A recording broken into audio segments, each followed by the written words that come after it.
Kakinada parliament చూసినట్లయితే Chalamalasetty Sunil YSRCP party నుంచి contest చేస్తున్నారు.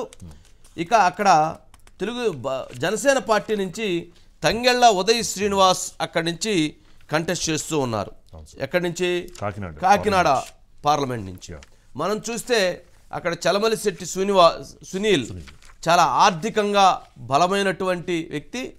గతంలో ఆయన 3 పర్యాయములు ఓడిపోయి ఉన్నారు.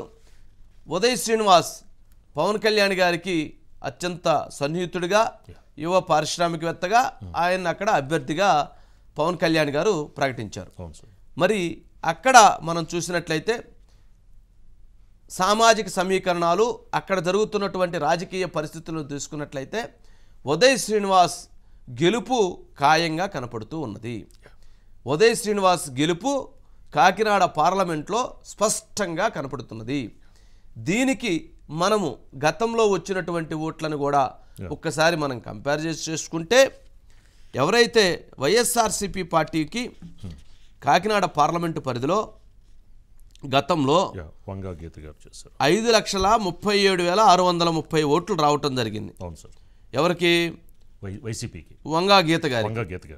మరి అక్కడ గతంలో తెలుగుదేశం పార్టీ వైపు నుంచి చలమలశెట్టి సునీల్ గారే పోటీ చేశారు. ఇప్పుడు ఆయన వైఎస్ఆర్సీపీ పార్టీ నుంచి పోటీ చేస్తున్నాడు. 5,11,892 ఓట్లు వచ్చినాయి వారికే. ఇది వారిద్దరి మధ్య అప్పుడు డిఫరెన్స్ 25,738 ఓట్లు మైనస్. ఇప్పుడేమన్నా చలమలశెట్టి సునీల్ గారు వైసీపీలోకి వెళ్ళారు, వైసీపీ నుంచి కంటెస్ట్ చేస్తున్నారు. ఇక్కడ ఉదయ్ శ్రీనివాసు జనసేన పార్టీ వైపు నుంచి కంటెస్ట్ చేస్తున్నారు, జనసేన పార్టీ వైపు నుంచి.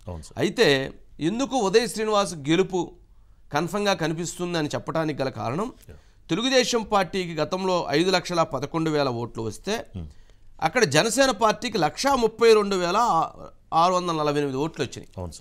అంటే దాదాపు వీళ్ళిద్దరికి టీడీపీ జనసేనకి కలిపితే 6,44,540 ఓట్లు. అంటే వైఎస్ఆర్సీపీ పార్టీకి గతంలో 2019లో 5,37,630 ఓట్లు వస్తే ఇప్పుడు టీడీపీ జనసేన కలిపితే 6,44,540 ఓట్లకు గాను రావటం జరుగుతుంది. ఆ డిఫరెన్స్ 106,910 ఓట్లు.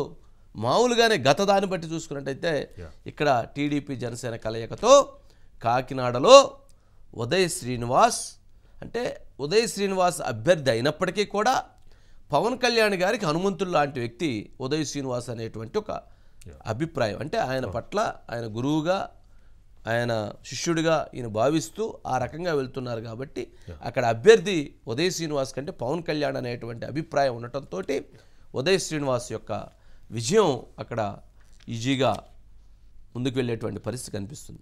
కానీ అక్కడ వైఎస్ఆర్సీపీకి బలమైనటువంటి అభ్యర్థి చలమలశెట్టి సునీల్. ఇక